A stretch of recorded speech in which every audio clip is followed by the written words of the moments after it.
As the Syrian crisis is entering its 12th year, the US and Western sanctions remain a major obstacle for normal life to return in the country.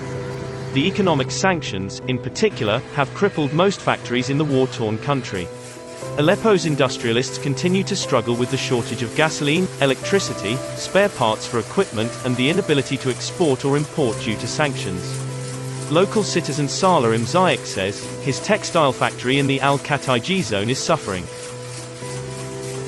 بالنسبة للخيوط ما بطل وجد بالايام، إذا وجد أسعار غالية، والقطع التبديل كمان شبه معدومة، ما في قطع تبديل لوب ما في فوائد، كان في تصدير، هلا تصدير يعني ما في غير دول العراق عم تاخذ منا شوي ولبنان شوي بياخذ، يعني بالنسبة هلا وقت الحاضر ما في تصدير مثل هذا، على الوضع هيك ما في معيشة، بل أنا بشتغل 5 سنوات عاد عزماتي بعدين أسكر ما في عمال، يعني ما بقى شيء مثل ما بقولوا يشهي على الشغل.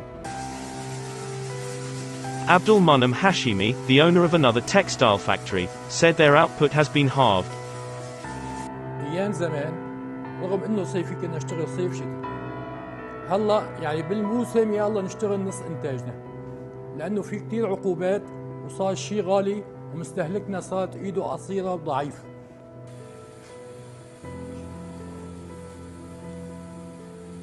نحن لنرجع مثل ما كنا ايام زمان نشتغل بدنا عده عوامل، العامل الاول تنشال عنا العقوبات سواء استيراد او تصدير.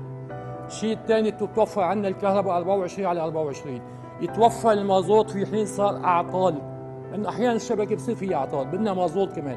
ايام زمان نحن الدوله كانت تعطينا كل مخصصاتنا اللي تلزمنا للنسيج، زيت، مازوت، خيوط قطن، خيوط بوليستر، يعني دعم قوي. هلا الدوله ما بقت بامكانها تعطي مثل الاول.